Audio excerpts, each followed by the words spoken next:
Okay, we are on to the 49ers round check. We got a return of our co-host, 49er Fogey, man. He is doing well in his recovery. Then we got my boy, David McNiner, like he's always been the man. Then we got the Dion, the real Dion, the truth Niners that speaks it like it is. We got Niner Game Podcast, bro. How's everybody doing, bro? We are on a roll. We are advancing to the divisional round. Doing well, man. It's Seahawks ownership. You see the name? It's Yeah, Seahawks ownership today. Yeah.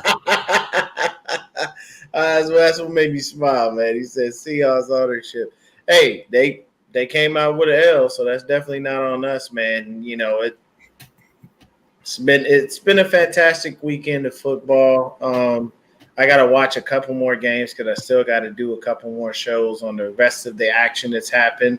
Cowboys right now are up 6-0, and Brady just threw an interception in the red zone. So. Yeah. Man. And how's it going, Fogey? How's it going, dude?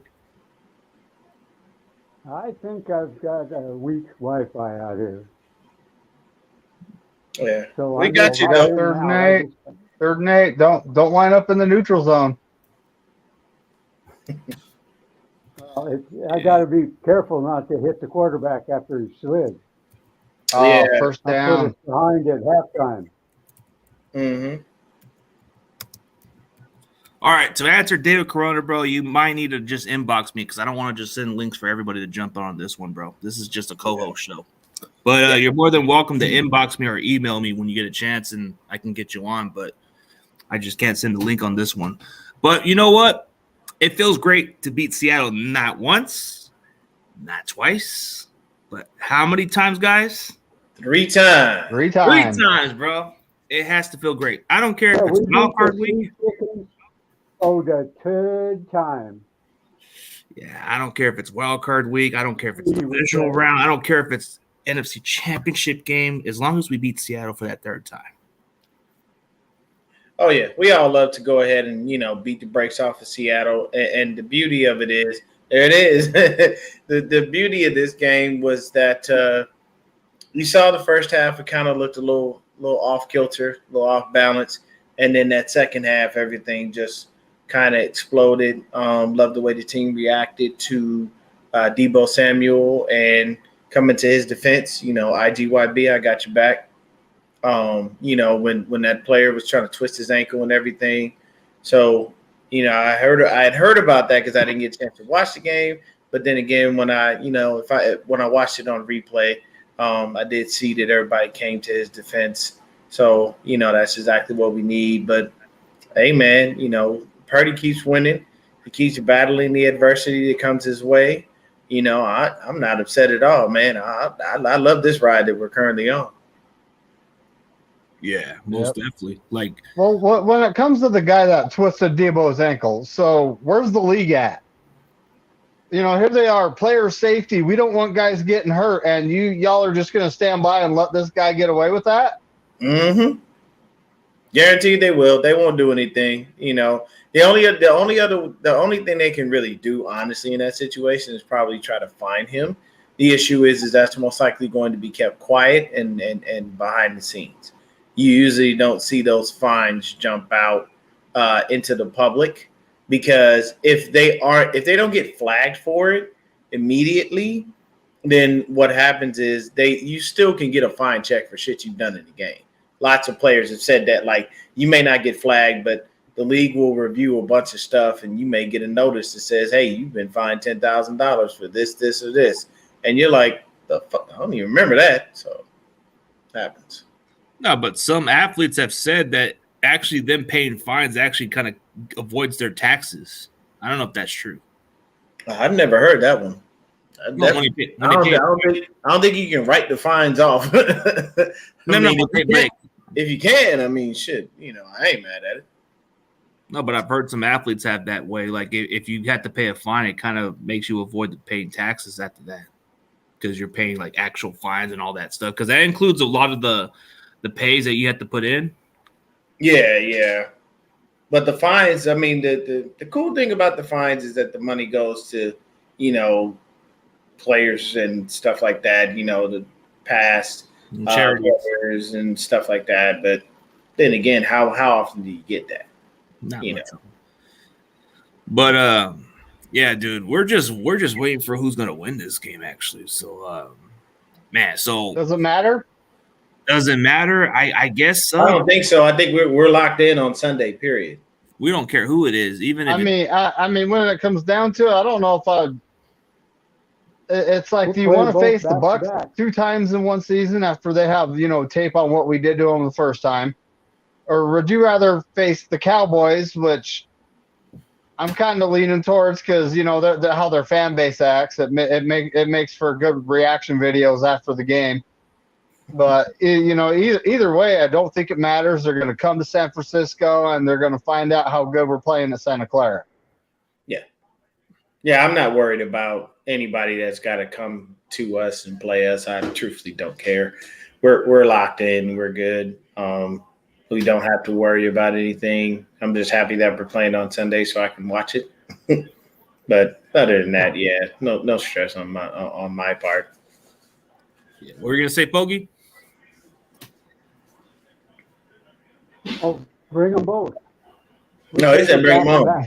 Oh, bring them on? All right, we'll bring them on. But, so let's go by who stood out to you. All right, because when we played that Seattle game, there had to be some key players that actually did a pretty good job on those plays. So we'll go on offense, like the way you would say, Dion, but we'll go on Fogey first on who stood out on you on offense, and you can explain why he did so good. My 2 big standouts are Brock Purdy and Deebo Samuel. Okay, on offense, the offensive line did a good job too. Yeah. Yeah, I can't dispute that because Deebo did play pretty well. And Brock Purdy, despite what everybody thinks, bro, like, can Jimmy Garoppolo do that? I mean, I've never seen Jimmy Garoppolo do that in the playoffs, period. Like 300 yards passing, 3 touchdown passes, no picks, a running touchdown. Can you do that? Nah. I think I'm more impressed with Purdy than I am with Jimmy at this point. Think about it like this. Brock Purdy in one game equaled Jimmy Garoppolo's touchdown output for his whole playoff career. Yeah. 6 games. 6 games. Fact. 6 games. And Brock Purdy did what you did in one. He threw 3 TDs and ran for 1. So that's a total of 4 touchdowns. And you played in 6 playoff games and couldn't do that. But yeah, this isn't a crap on Jimmy show. So yeah, go ahead, Dave. Who was your who stood out to you? Or go ahead, Fogies. Go ahead. Well, I liked Brock's first down run. Yeah. He can scramble too, which I realize the way he runs the ball. It's like he runs like a kid, like running from Reese's, bro. Have you seen how he runs? Yeah. Well, his 10-yard time is outrageous. It's as fast as the real fast guys, almost. Not quite, but almost.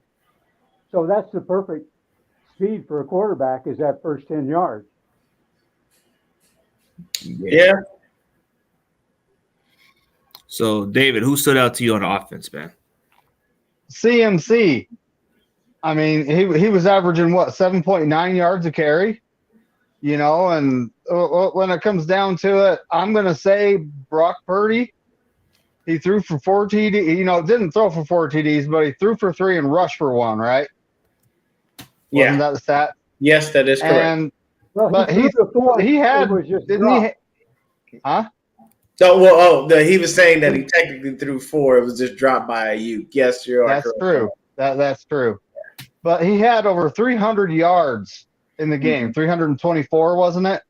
Yes. And, I mean, Jimmy G in 6 playoff games has a 74.1 QB rating, 160 yards a game, 4 TDs, and 6 interceptions. So in one game, the kid's doubling up on Jimmy G's stats. Mm-hmm. I mean, like Dion said. What else can you say? Yeah. Like Dion said, this is not a shit on Jimmy show, but we are having fun with it, right? I mean, it's kind of hard, because he's your only real comparison, technically speaking. You know what I'm saying? Yep. Like, he's your only real comparison. And it's just, for me, the guy that stood out was Brandon Ayuk. Love the way he plays. Love the way he moves. I call him a pinball because he's always bouncing off of people, and he's moving everywhere. His blocking on that touchdown for Debo was great. Yeah. Like just the offense in general, man. Like we do what other teams cannot do. They don't have the playmakers that we have, and a lot of people wouldn't fit in this offense properly until they learn certain things. Shout out to Danny Gray for getting himself a nice stop on special teams. He's coming along fairly well. I think you'll see a lot more of him next year. I think they just kind of redshirted him because they didn't have Trey Lance, and that's only because Lance has that cannon of an arm, and Danny Gray is a go route kind of guy. He doesn't run, anything outside of probably either a deep post or a 9 route. So kind of got to take what you can get. But I like Brandon Ayuk. He was my guy. Yeah, for sure. Has caught a pass across the middle, shallow across the middle pass. Mm-hmm. Yeah. So yeah. Give me a second. I want to send a link to the David right now. Go ahead, man. You're good. Yeah. This damn, this Bird Gang. Come on, man. He's hilarious. That's funny. That's it's funny. on the network, bro. It's on the network. It's on Bird Gang's network StreamYard. I don't even pay for StreamYard. It's under his network. That is hilarious, dude. That's why John J. freaking hurts. Dude, that's why. But dude, I go under Bird Gang's StreamYard account. I don't have to pay for it. Oh, okay. There you go. It's free for me. But all right, I want to just send this to David. Then next time, just try to give me your email, and then the next time I'll send it to you, man. But yeah. Hey, he's a good talker. I like David. Mm-hmm. Yeah, but speaking of the player who stood out to me, like you said, stat-wise, I got to say George Kittle. He's always been the main focal of this offense. And even though he didn't have too much of a factor, he did much of as a blocker. So people forget about that part of his game, that he's a good blocker. Like the way he did his blocking, it's kind of what makes this running game so good. Exactly. And you look at Brandon Ayuk, that block for Debo in some place, those were game changers. So I'm just going to say George Kittle because that's unheralded, but he's kind of been that consistent guy. So Kittle for me. But on defense, y'all know who I'm going to say. All right, you guys know who I'm going to say on defense? No. Jimmy Ward. 97? Nah. Let me give you a hint. I just ordered his jersey like a few weeks ago. I'm drawing a blank. Dre Greenlaw. Okay, big play, Dre. Yeah, he was making tackles. He's been consistent, bro. He's been making plays from sideline to sideline, been eliminating those plays, bro. I know everybody talks about Fred Warner, how he's the leader for sure. Everybody knows, and he's an all-pro. But everybody's not giving Dre Greenlaw no love, bro. He's been making plays. He had 11 tackles, made plays for this defense. Without him, I don't know how much of a difference it would be, but he's kind of been the factor of stopping the run. So I got to go with Drake Greenlaw on defense. So, 49 Fogies, who would be on your defensive side of the ball? Well, see Bosa and Greenlaw. I like Greenlaw. Yeah, he's the new style linebacker, but he has an old style linebacker mindset, man. He hits them and hits them hard. I love the way he plugs the gap. Yeah, I can't disagree because even though Bosa didn't have too much of an impact, but he was able to still pressure. But Dre Greenlaw, he makes tackles. That's all that matters. He makes all the plays.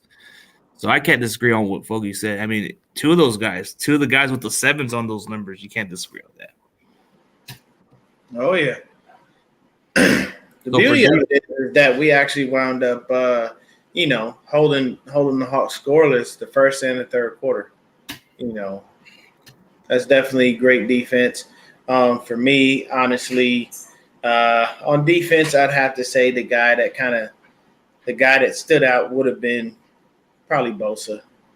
He's always an impact player. And it's the defensive line. I have to say the only negative thing that I have to say about this game is that Mr. Jackson has been inactive, and I don't like it.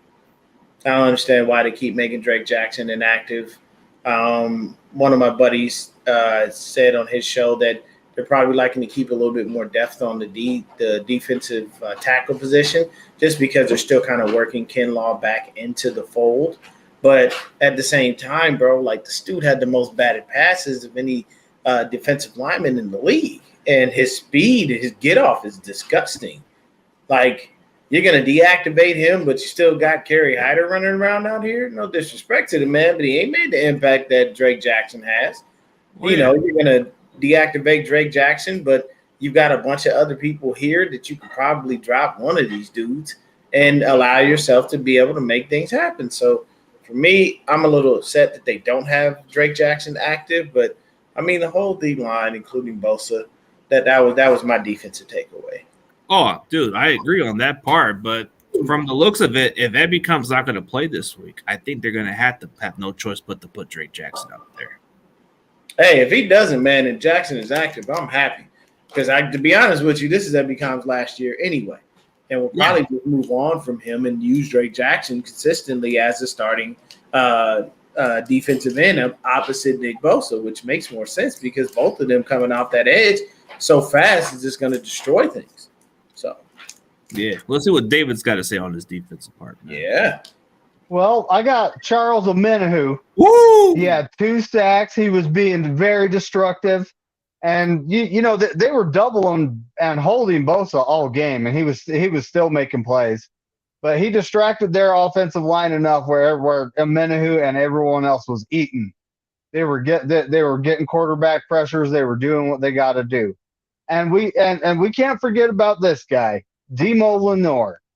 He was on Tyler Lockett all game. Lockett did have 6 catches, but for only 39 yards. Okay, not bad. I mean, he was criticized, and I think he took the bulletin board. Like, if you look at his Twitter page, where he had a bunch of these receipts, right, from all the fans, he keeps them there.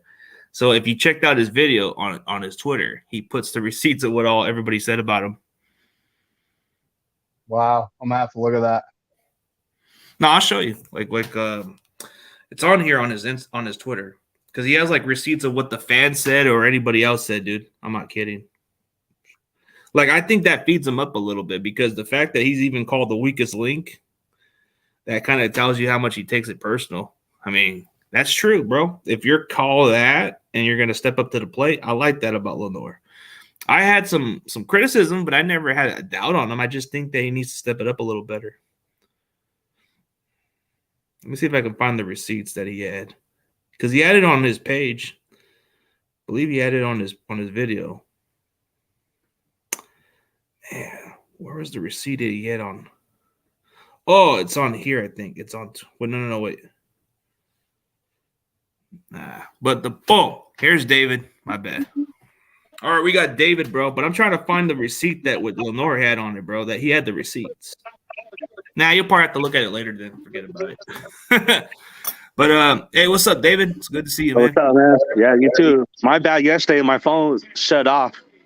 Oh, that's good, bro. It's all good. No worries. Sometimes because you've been on the stream for so long on my channel the other day, so it was kind of like I had an 8-hour stream, bro. It was popping, but I got burned out. I said, I'm done.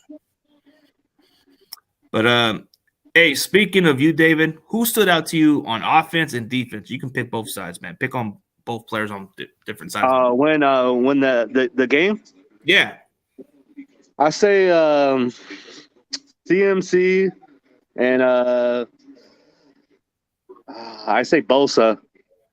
Okay, that's reasonable. Okay, good answer on that part. I mean, they're both key players, of course. I mean, you can't go wrong with it. But dude, we're just waiting for that opponent. That's all we're waiting for. But everybody's saying it doesn't matter who we play. Well, doesn't matter. Doesn't matter. Doesn't matter to me. Doesn't matter if it's a 500 Buccaneers team. Doesn't matter if it's the Cowboys who can't get past the divisional round. It doesn't matter. I got jokes on those teams, bro. The 500 Buccaneers or the I can't get past the divisional round Cowboys. The other guy, the second guy, I'm gonna subscribe to your channel too. Oh, 49er Fogies? Yeah. Oh, you need to check out Dion's too, bro. But yeah, but for everybody else, man, I know Dion's got a lot to say, man. What was your criticism of the game?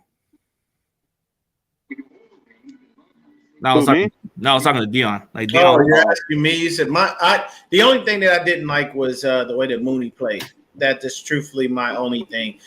He kind of got cooked. You know what I'm saying? Because DK Metcalf went the fuck off. Now, mind you, when you look at the stats, that this tells you the truth of it. So Geno Smith threw the ball 35 times. 13 of those targets went to DK Metcalf. DK caught 10 of them joints for 136 yards and 2 touchdowns. Now, one was a garbage time touchdown that meant much of nothing because it wasn't going to change the outcome of the game.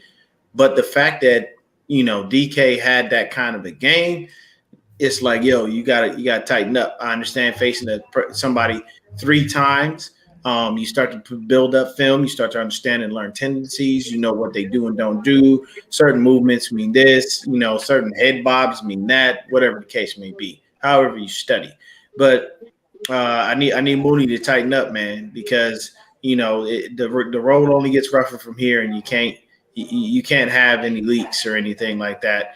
But that's probably honestly my only criticism of the game was just that moment, watching, Mooney just get beat and cooked and stuff like that. And we still came out with the win, so I can't be too mad about that. But at the end of the day, you cannot have coverage like that if we're going to continue to move forward in the playoffs, if that's what you're doing.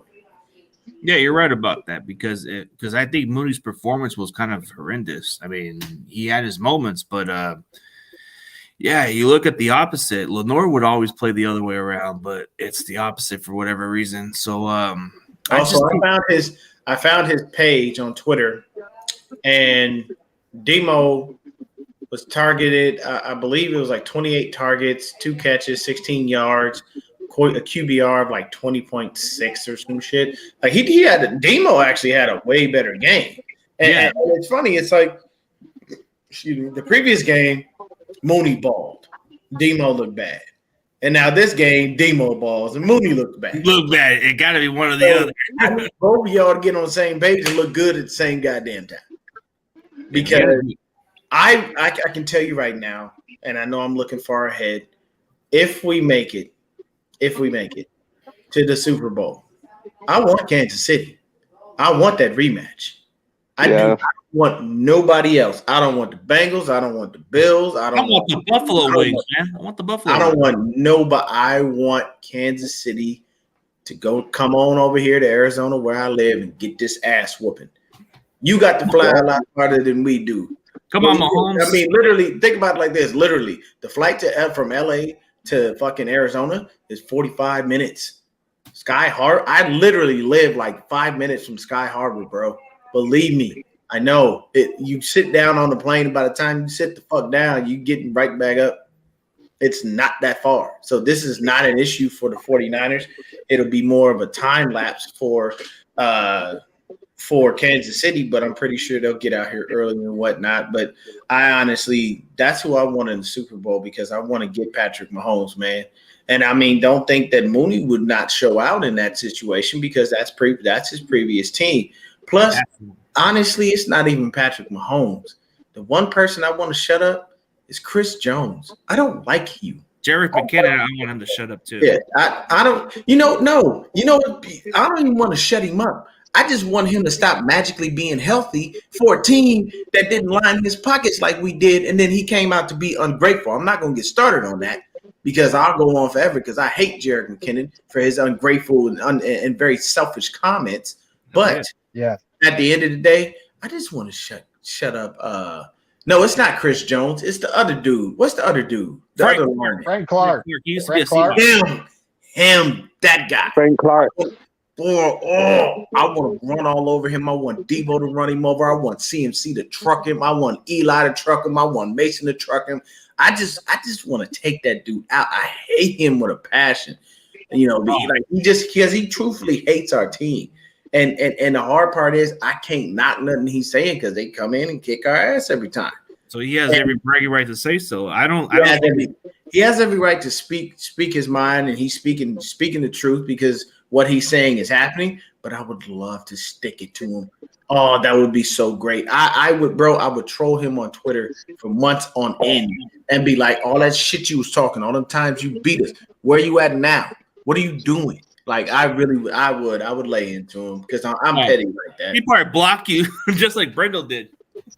No, I don't think he will block me. I don't think he would, because if he did block me, then I would blast him. I'd be like, "Oh, you blocked me. Oh, big man don't know how to block people. Oh, it's okay. You want a hug? You want a cookie? Fuck out of here." No, but what did it take for Jake Brendel to take my exception, bro? Like, look, the whole point is he blocked you, and magically he started learning how to block properly. That was true. But I don't know. Should I pick on Mike McGlinchey a little bit? Nah, man. McGlinchey didn't have nothing for you to pick on him about. I just left him alone.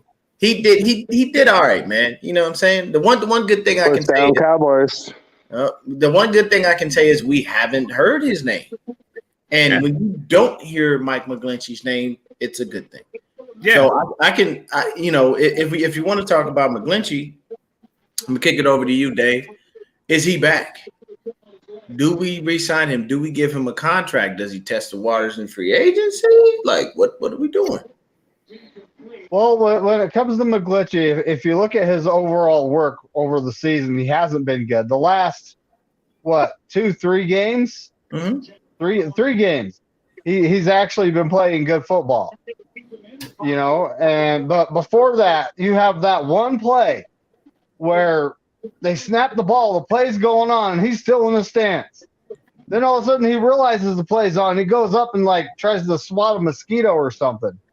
I'm never gonna forget that. I mean, when it comes to re-signing him, I think we can do better. There's more than likely a veteran in his late 20s going to be available somewhere in the league, or maybe his replacement is on the team right now. Yeah, maybe he's on there. Maybe he could switch positions. We don't know. Maybe it could be Brunskill for all we know. But it could be Burford and Zickels being being groomed.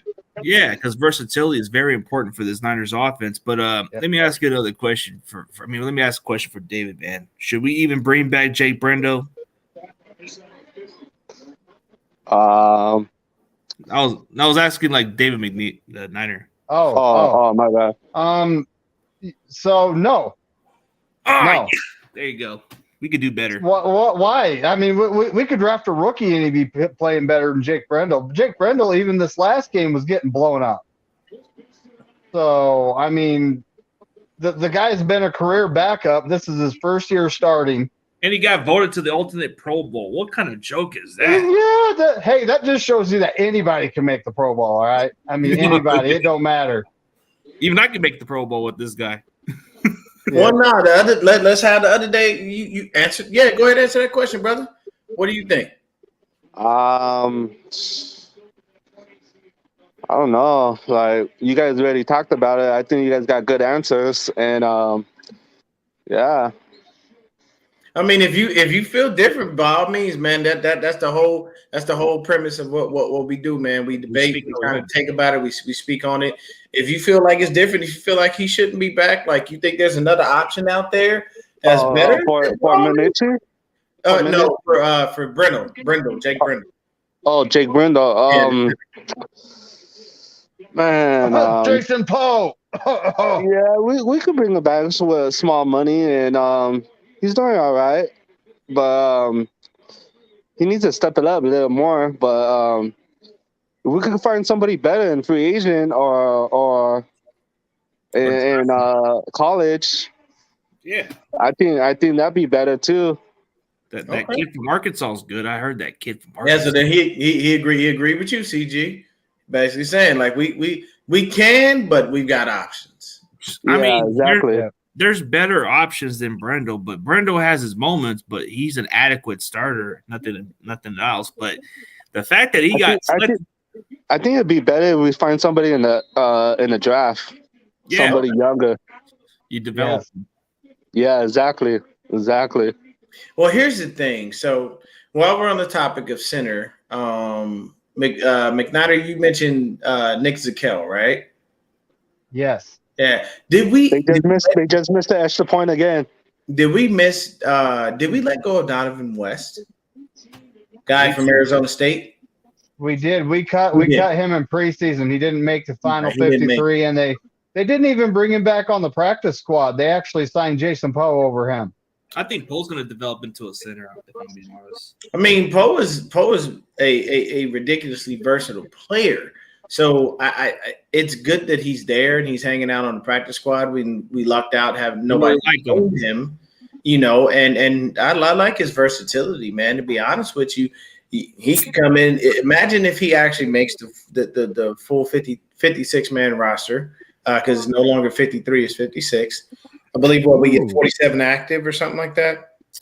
I'd be okay with him starting at center next year. Yeah, I mean, you know, if we see that he works out well, you can still use him in those packages, you know, where offensive linemen come in and report as eligible. Obviously, this dude's got, you know, good enough hands to, you know, catch a ball or two.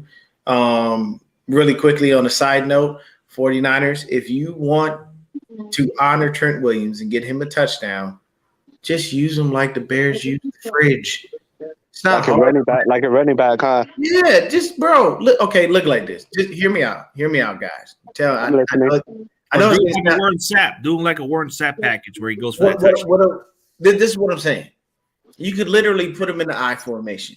Purdy under center, throw Juice right in front, and put Trent Williams in the backfield. And I'm gonna tell you right now, it's going to be a defensive nightmare trying to stop that whole load of a man. And the biggest issue, the biggest thing, the reason I state that they should do something like that is because Trent Williams is crazy athletic.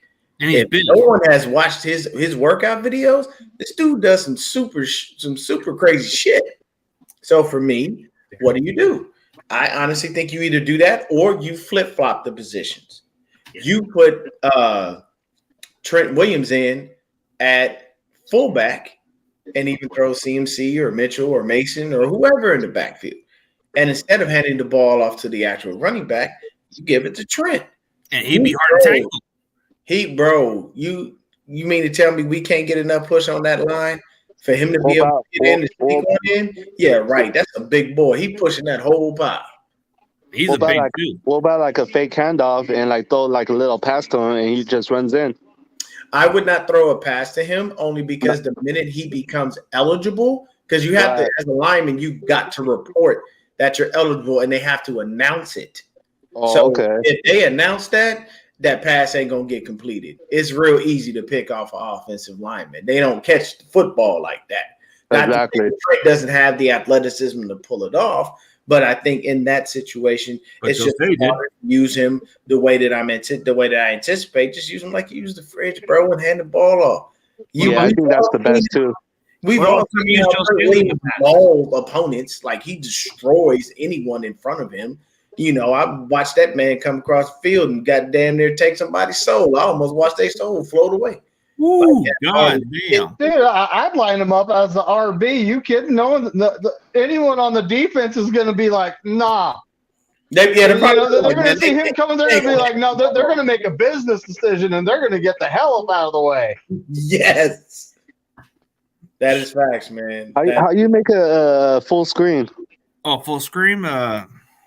Okay. No, for your screen, you have to get some type of I get mine with a laptop.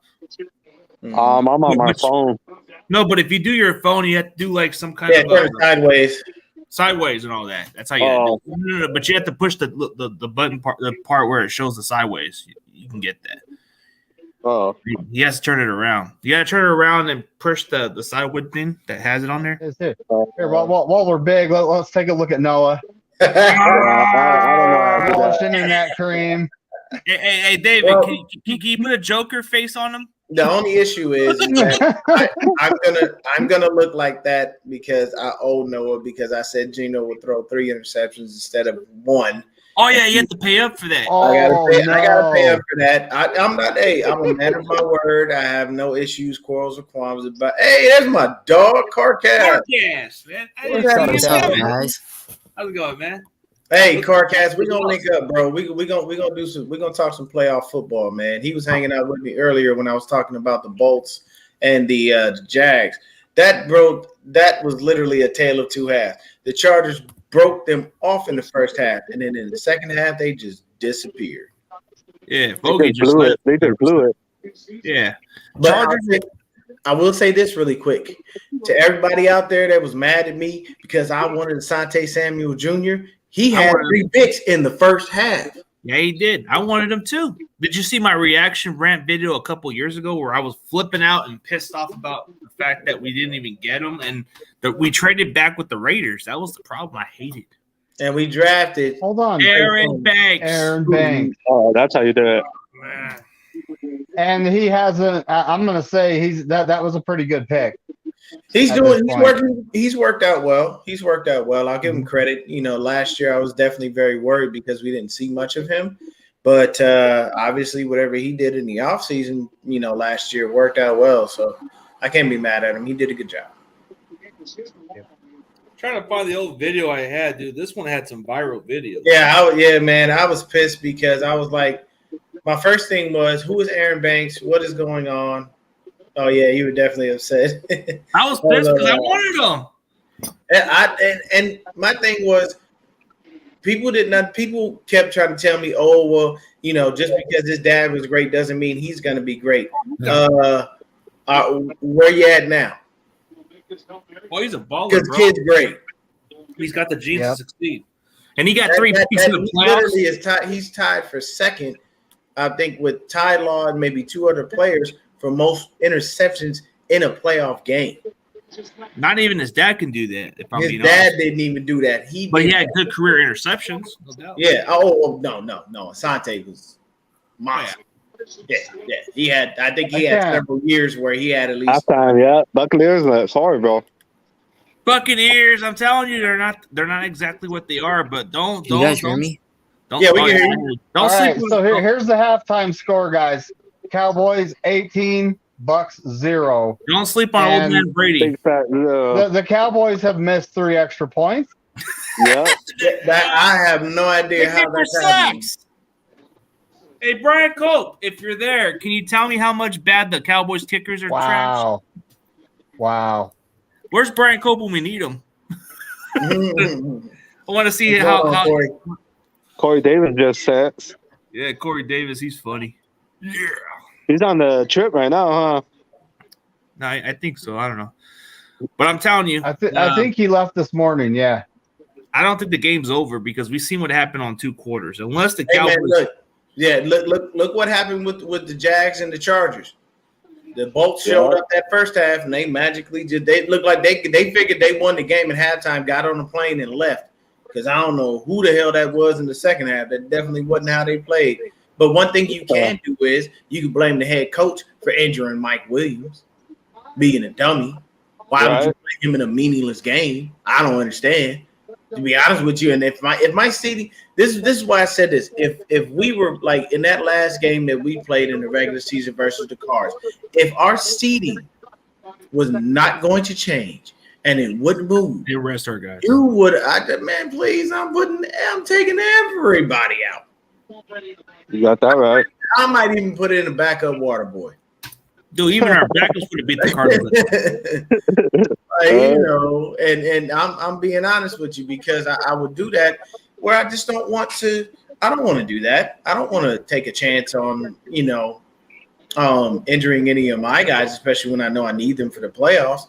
Because I guarantee you, if Mike Williams is playing, that it's a different ball game. Oh, dude, the offense would have been more explosive with him, dude. Like, he's a difference maker. Like, see, I wouldn't say this game's over because we all know what Tom Brady can do from this second half. And look, man, I'll tell you right now, bro. I can say this in all honesty, man. I married a good woman. She is a Cowboys fan, but she herself said the only trepidation she has is the fact that she's facing Tom Brady. Yep. And Tom Brady, she said it herself. She said that little bastard can, sometimes he just finds a way to pull magic and pull a rabbit out of his hat and shit. And, that gives everybody cause for pause. But to be honest, I ain't never afraid. My bad. Oh yeah, 28-3 in the Super Bowl. Brady won that game. I mean, it's possible. So it's like, so Carcast.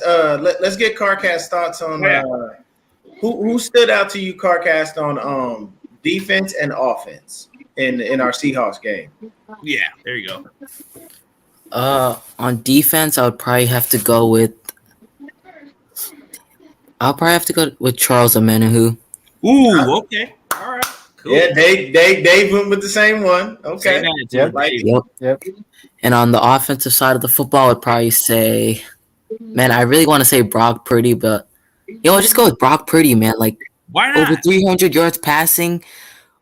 Would have had that fifth touchdown if Brandon Ayuk caught that pass in the back corner of the end zone. Man, that had to be one of Brock Purdy's best plays of his career if Brandon Ayuk caught that ball. Like, what a play, man. He broke like 3 tackles on the play, rolled all the way across the field, and threw absolute rope in the back corner of the end zone, and Brandon Ayuk dropped it. But, man. Bro, his Brock Purdy's, like, his mobility is insane. Nah, it's really good. He looks like Patrick Mahomes out there. I didn't know he could move like that until he started moving like that, and I was like, "Yep, all right, kid, good job." Like he gets away, man. Like he's a defensive lineman's worst nightmare because you think you have him sacked and he's gone. Sure. He slips. No, he's really quick. He's really quick. I guess Corey's gonna hop on too, man. Oosh, guess everybody wants to hop in for a little bit, right? We'll get as much as we can, but we're not trying to go too long with this. But hey, we usually hit the hour mark. But we were also Carcast. We were also asking, how do you feel about Mike McGlinchey? Do you feel like he's going to return next year? Do you feel like we sign him, or do you feel like we kind of let him test free agency? I mean, he's been playing up to his own standard recently. I think, it depends who's on the free agency market. If there's anyone better that's on like a cheap contract, we probably pick them up. But, with Mike McGlinchey's play so far, I don't feel too bad about him. He's given up a couple sacks here and there, but really, if they bring him back, I wouldn't be the biggest fan of it. But, like, if they do, I guess it's okay. But, like, if we could find someone better, like I said, that's on like a cheap, like, 1-year contract, I would bring them in, see how they do. But we'll see how he does in the playoffs, man. We're gonna be going against some really tough defenses. If Dallas wins this game, man, hey, they got one hell of a defense, man. Their pass rush, oh my god, DeMarcus Lawrence, Micah Parsons, Neville Gallimore. You could just go on and on and on. Vander Esch. I wanted Gallimore over Hinlaw at one point, dude, because I said we could just get him in the second round. Oh, yeah. Gallimore's one hell of a player. He's really good. At this point, I'll take anything over Kinlaw. Yep. Kinlaw's natures can't hold up. It's just, I like the fact that I like how they're managing it, but the issue is we didn't first round pick. No, I don't want to manage you. I want you to get on the field and play. Yep. I don't feel like I should have to sit there and manage a knee injury, but the issue is we have a GM who has a soft spot for injury-prone players, and he continues to mess with them, like all the time. It drives me. It's like Trent Baalke never left the building. It seems like. I have a question for you guys. What do you like? Do you guys still think that Charvarius Ward could hold up? Because I've heard a lot of people talking. He gave up that 150-yard go route to DK Metcalf, and after that, he lost his confidence and he was just playing lazy the rest of the game. But what do you guys think? Oh, do you think he'll bounce back? Well, if he matches up with CeeDee Lamb, he'll probably have a good physical matchup with him. But that's if we're playing. But if it's Mike Evans, it's a fair matchup. I'll say this: he shut him down last time when we played him. Mike Evans. All right, let's use my card. Yeah, I think honestly, it's a situation where. Because I go ahead. I don't think that Mooney is like suspect or anything like that. I don't think his play is diminished in any way, shape, or form. I think a lot of it is just simply you played the guy 3 times in a row and he figured you out instead of you figuring him out. The thing that I'll say about Mooney is the thing that I'll say about our defensive backfield in general, we don't have speed. So I can tell you this: if AJ Brown gets behind us, he's gone. DK Metcalf, fast guy. Lockett, fast guy. Like when there's those speedy receivers, it makes it harder for us to be able to, keep up with them. But I don't think his play is going to diminish. I think he's going to. You think we sign him? What? Cornerback? Mooney's here for the next 2 years already. No, number 7. The guy who's yeah, that's Charvarius Ward. No, he's already signed. We signed him. Okay. He signed a 3-year deal. Oh, awesome. Yeah. No, but he's already been signed for 3 years, so we. Yeah, he good. Yeah. I thought it was Honestly, a 1-year contract. No, that's a Jimmy Ward. That's Jimmy Ward. You referring. Honestly, any of these two receivers that go against Mooney Ward, even if it's Mike Evans, man, I really don't trust Mike Evans. I don't trust Tom Brady. I don't trust Tom Brady getting him the ball down the field. I don't trust his arm anymore. Like, I would put if it comes to the matchup, I think Mooney Ward matches up with CeeDee Lamb physically. Like CeeDee Lamb could be a good receiver, but he can be a bit of a finesse at times. CeeDee Lamb's a good receiver, but will Dak put it on him is the real question. 15 interceptions in the last 11 games. Man, that's what I'm saying. That's a good matchup for Mooney, bro, because he can. And you're not that fast. Yeah.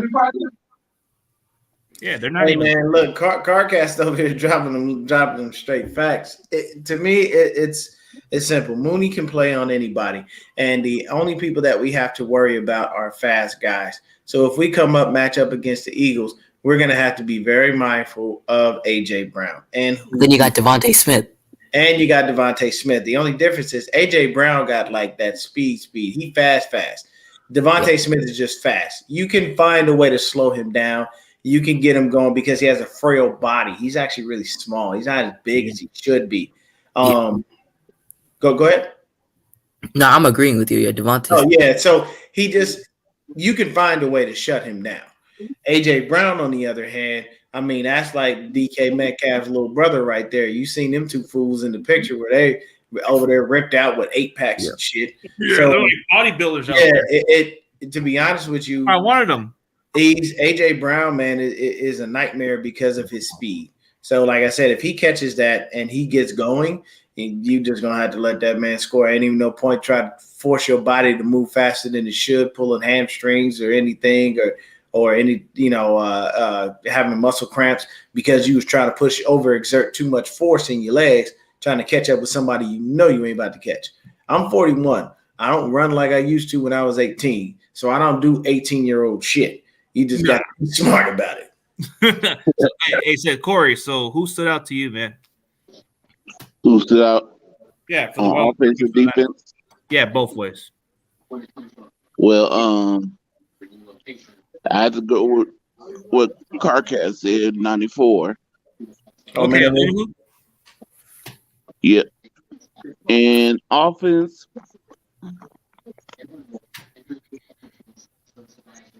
I'm trying to go different. I have to go with Brandon Ayuk. Okay. I like that. You roll with me. That was my dog. 3 big catches and a key block that he did. So yeah, you can't disagree with that. Yep, all good answers. But what was that one nasty block that he had, dude? Because I seen that play. Was it that McCaffrey run or was it that Debo play? He had blocks on both of those plays. It was one of those big play runs, bro. I thought he had blocks on both of those plays. He did. His blocks were disgusting all game long, and that's the beauty of our receiving core because of the system. Though Danny Gray didn't get in, a lot of time this year, he made the most sense when he said what he said: "No block, no rock." Like you've got to learn how to, hone your skills and do those things properly. In Shanahan's system, and in that way you'll get targets, you'll get all that stuff. But honestly, I think targets will just come with whoever's open because Brock Purdy spreads the ball around.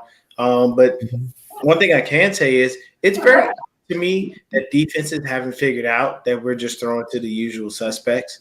Like there's nobody else that we are throwing to. It's either Kittle, Ayuk, Debo, or Jennings. Like literally, that is it. We didn't throw to Ray McLeod. He wasn't even a factor on offense in this game. Nor did we throw to Danny Gray. He was, both of those guys were relegated to special teams. So you know who the guys are. But Brock is so good at spreading the ball around and not keying in on one guy, that it makes life easier for everyone else. Because what happens is when you key in on one guy, everybody else suffers. If you don't believe me, look what happened in the game. Who had all the catches for the Seahawks? DK Metcalf. Who had the TDs? DK Metcalf. Yeah, he was the biggest factor. Like, who else was a receiving threat in that game for the Seattle Seahawks? Tyler Lockett. No, like nobody. There wasn't really anybody that was doing anything else. So Lockett he didn't do squat. Yep. I think he only had 2 catches, if I could say. Dude, I mean, Lockett had. I have the stats up because I'm weird like that. I think Lockett had 6 catches for 39 yards. Oh, 6? My bad. Yeah, but we did limit Lockett because Lockett's like one of their most reliable receivers besides DK. DK's like a big trick guy. Tyler Lockett's like the go-to third down guy for Geno. He had that one speed out. Yeah, Geno hit him on a 3rd and 5. He's kind of like that receiver that if you want to give him some 10 targets, he'll probably catch 10 of those passes likely. Mm-hmm. And get you those first downs and move the chains. That kid has really good hands. He has really good hands. What you guys think of Debo's performance? 6 receptions, 133 yards, a touchdown.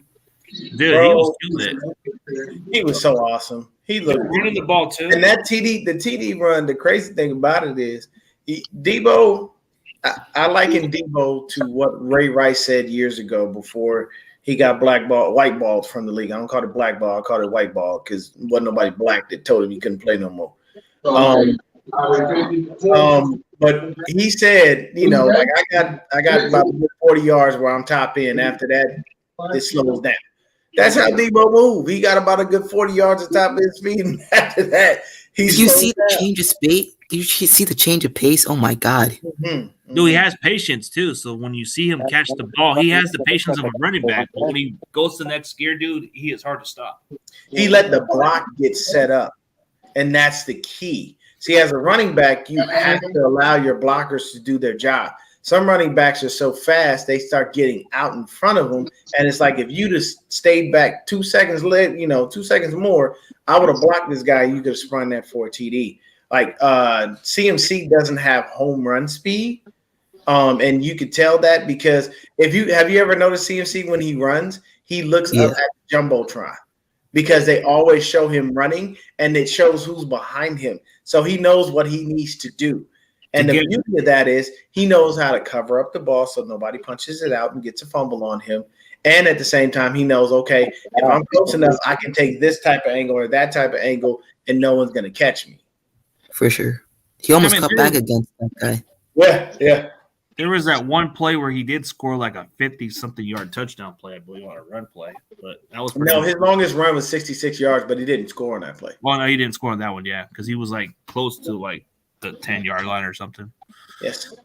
Dude, that was a play that I was like, holy cow. He just went around on this side. Do you see the blocks on that play? Trent Williams had the kick out block, and then Kittle followed it up, and Hushek went downfield to help. That's what I'm saying. Kittle's underrated to me because he didn't put up the stats too, but he was a good blocker. Very effective. Kittle just didn't have the offensive output.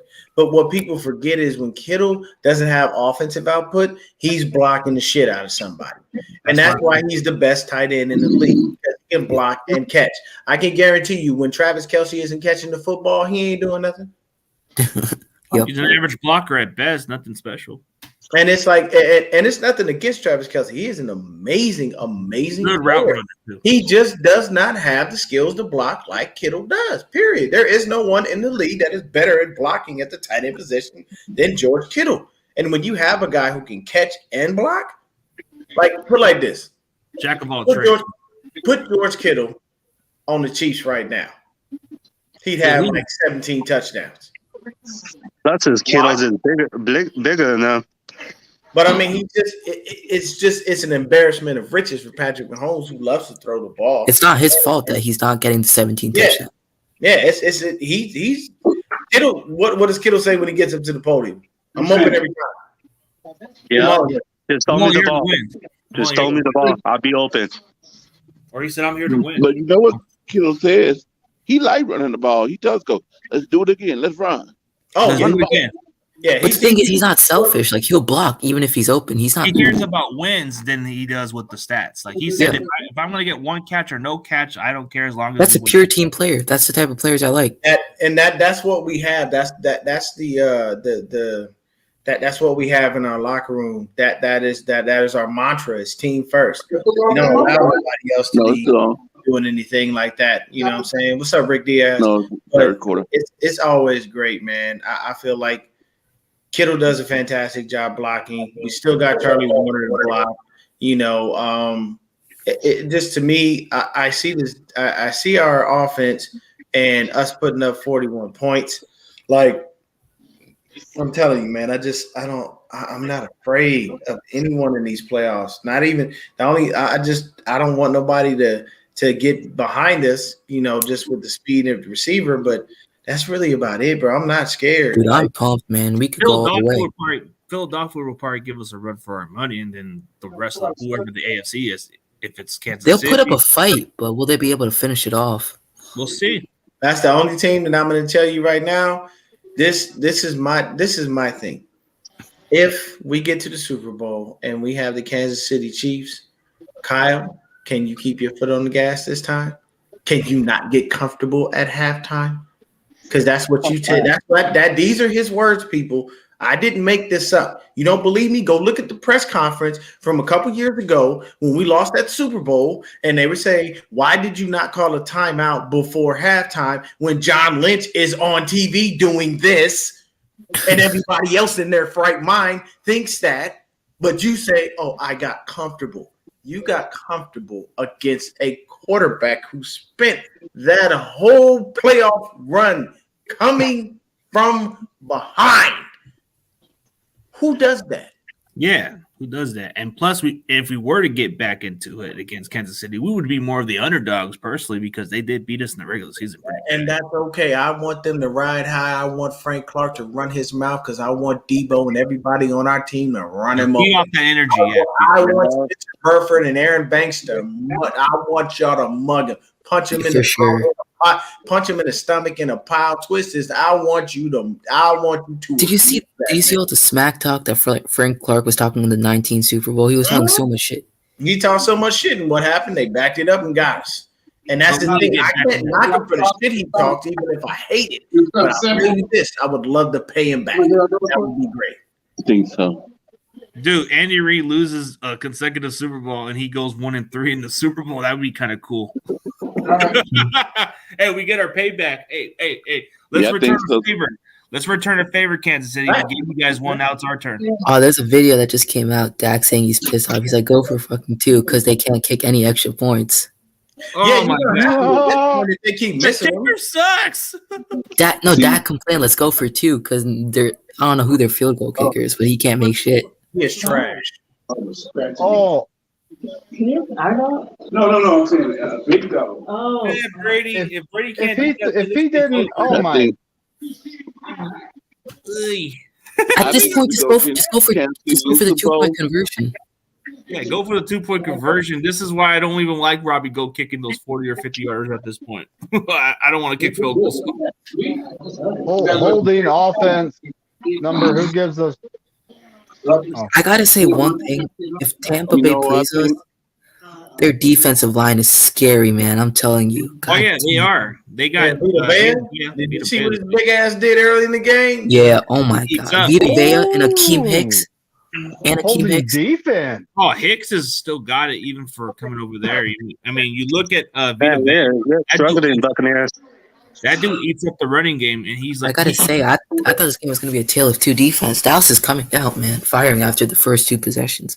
But don't be fooled by Dallas. You know, they tend to have a little early lead. Like I think that Jaguars game when they actually thought they had a game won by 17 points, and that game slipped away. Mm-hmm. Yeah, I don't know what Brandon Staley was thinking. I don't know the coaching. I can't trust it because like they say, don't pull a Chargering. How about don't pull a Cowboy in? Or Cowgirls. Wow. Cow Patty's having 1st and goal. Oh, they're moving it? They're 1st and goal at the 5 right now. Again. Oh, they're gonna score again. Okay, but I wait, who, Dallas? Yeah. Mm-hmm. Tampa Bay, they don't have an offense, bro. That's the problem. 18-0, Dallas. Yeah, that's the problem with Dallas is like they're like Tampa doesn't really have an offense, bro. Well, no, Tampa has an offense. They just are inept.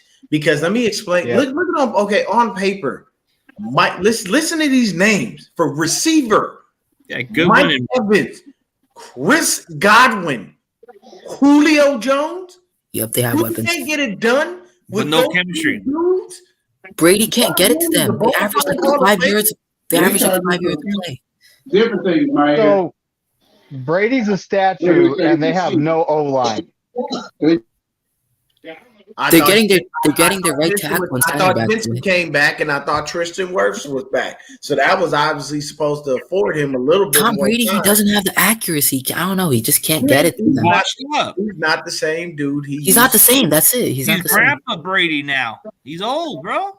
Their defense is key. Their defense is literally has to carry their team every game. I'm sorry, but it's true.